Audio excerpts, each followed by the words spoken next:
Assalamualaikum warahmatullahi wabarakatuh. Selamat pagi dan salam sejahtera untuk kita semua. Baiklah, sebelum kita mengawali atau membuka materi pelajaran pada pertemuan kali ini, marilah kita berdoa menurut agama dan kepercayaan kita masing-masing. Berdoa mulai. Berdoa selesai.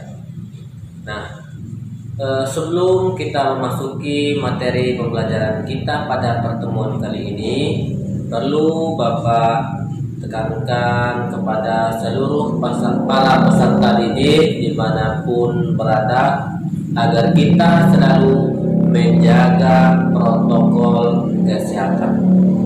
Nah, agar kita selalu sehat, kuat, dan terhindar dari berbagai jenis penyakit, terutama penyakit COVID-19. Baiklah, untuk mengawali pembelajaran kita pada kali ini, yaitu kita akan masuk pada tema 2, subtema 1, pembelajaran 1 dan 2. Nah, pada tema 2 ya, kita akan membahas tentang selalu berhemat energi. Ya, pada pertemuan kali ini kita akan membahas tentang selalu berhemat energi. Itu adalah judul pada tema 2. Nah, pada subtema 1 ini kita akan membahas sumber energi. Nah, sebelum kita masuk, para peserta didik harus tahu apa itu sumber dan apa itu energi. Nah, kalau sumber itu sama dengan asal, sedangkan energi adalah kemampuan untuk melakukan usaha atau kerja. Itu adalah energi. Jadi tanpa adanya energi, kita tidak akan mampu melakukan usaha atau kerja. Jadi apapun kegiatan kita, mulai dari kita bangun tidur sampai kita tidur lagi, baik seperti kita sebagai peserta didik belajar, bermain, makan, mengancing baju, membantu orang tua, itu semua termasuk energi. Tanpa adanya energi, maka kita tidak akan mampu melakukan semua aktivitas. Ya. Nah, untuk menggerakkan sebuah tangan saja kita membutuhkan sebuah energi. Nah, di sini kita berbicara tentang sumber energi. Nah, kira-kira para peserta didik tahu tidak dari mana sumber energi pada kita? Nah, sumber energi pada kita, terutama pada makhluk hidup, yaitu makanan. Jadi, Bapak harap seluruh para peserta didik harus banyak makan, ya, makannya sebanyak agar kita memiliki sebuah energi. Apabila kita mengkonsumsi sebuah makanan, mulai dari sayur-sayuran, buah-buahan, dan makanan-makanan yang memiliki protein dan vitamin, sehingga semua makanan tadi memberikan energi. Itulah yang dikatakan sumber energi, terutama makanan tadi. Itulah sumber energi untuk kita. Jadi sudah jelas bahwa energi ini adalah kemampuan untuk melakukan usaha atau kerja. Nah, energi ini sangat erat kaitannya bagi manusia, sangat penting bagi kehidupan makhluk hidup, terutama manusia. Nah, kita tahu bahwa selain dari makanan, sumber energi ini bisa berasal dari matahari, ya, matahari, angin, air, panas bumi, dan masih banyak lagi contoh sumber energi, ya. Nah, contoh-contoh sumber energi yang Bapak sebutkan tadi itu termasuk sumber energi yang dapat diperbaharui atau sering disebut dengan sumber energi alternatif. Apa itu dimaksud dengan sumber energi alternatif? Sumber energi alternatif itu adalah sumber energi pengganti. Nah, itulah yang dikatakan sebagai sumber energi alternatif atau sumber energi yang dapat diperbaharui. Apa yang dimaksud dengan sumber energi yang dapat diperbaharui? Sumber energi yang dapat diperbaharui adalah sumber energi yang dapat kita manfaatkan kembali, ya. Contohnya seperti tanah, angin, ya, air, ada lagi seperti panas bumi, ya, biomasa, dan masih banyak lagi contoh-contoh sumber energi yang dapat kita manfaatkan kembali. Nah, jadi sumber energi ini sangat penting dalam kehidupan kita sehari-hari, terutama dalam kegiatan kita untuk memenuhi kebutuhan kita sehari-hari. Nah, jadi kita ini harus memiliki energi, ya, harus memiliki sebuah energi agar kita dapat memenuhi atau mencari kegiatan kita, sehingga kegiatan tadi dapat memenuhi kebutuhan kita sehari-hari. Nah, apa saja kebutuhan kita sehari-hari? Yaitu termasuk kegiatan ekonomi. Apa yang dimaksud dengan kegiatan ekonomi? Nah, kegiatan ekonomi di sini yaitu adalah segala sesuatu yang dilakukan oleh orang lain untuk mendapatkan pendapatan atau penghasilan.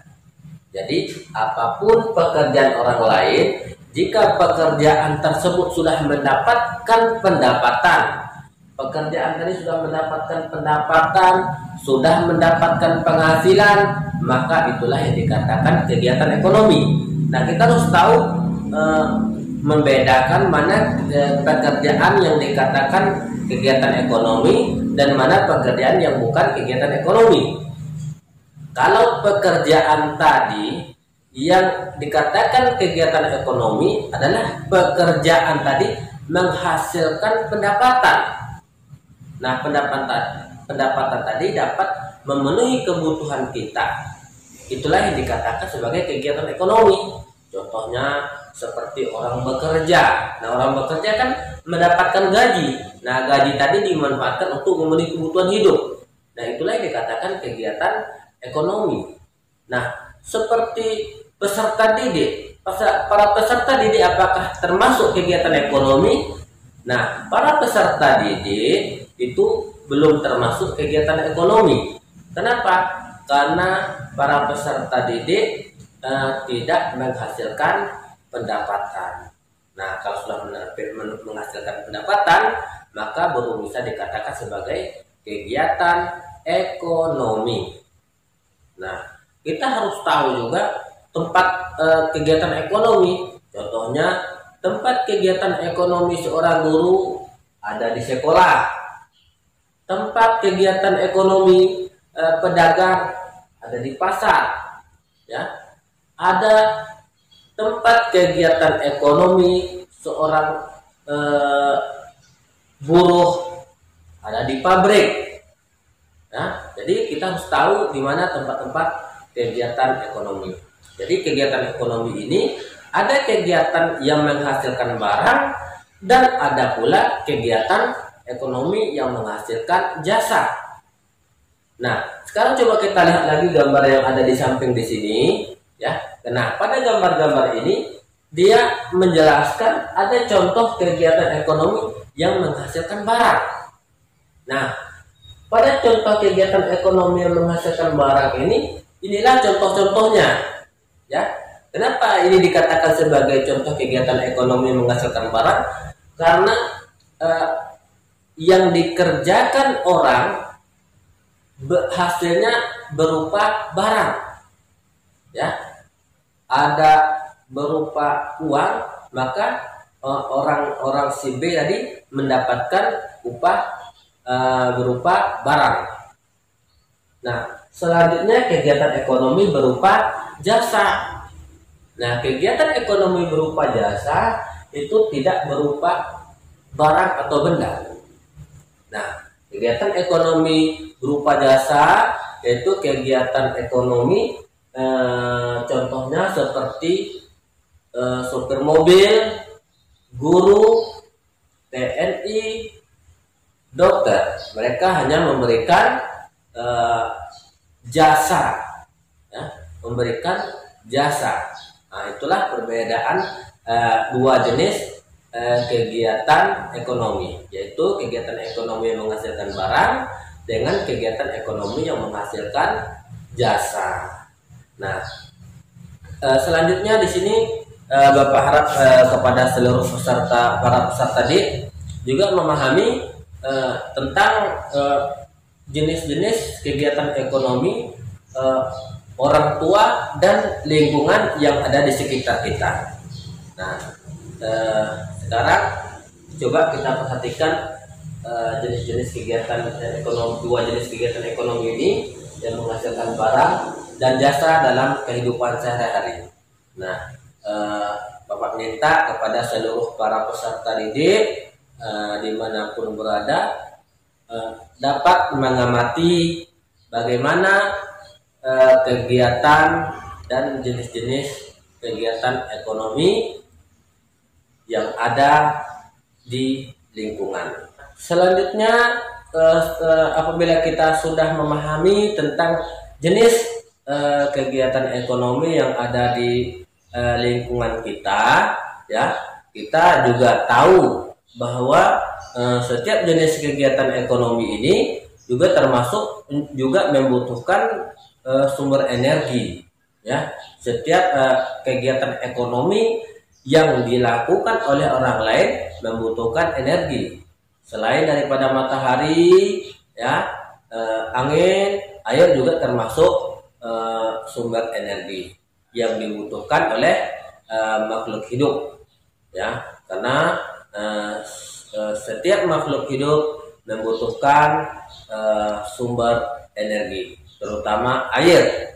Nah, nanti pada materi berikutnya kita akan membahas lagi tentang bagaimana dan apa manfaat daripada energi yang kita pelajari sekarang ini. Nah, mungkin hanya itulah materi kita pada pertemuan kali ini. Bapak harap seluruh para peserta didik tetap semangat menjaga protokol kesehatan walaupun kita belajar secara daring. Bapak harap seluruh para peserta didik tetap semangat dan selalu berdoa agar kita dijauhi dari wabah COVID-19. Bapak tutup dengan wabillahi taufiq wal hidayah. Wassalamualaikum warahmatullahi wabarakatuh.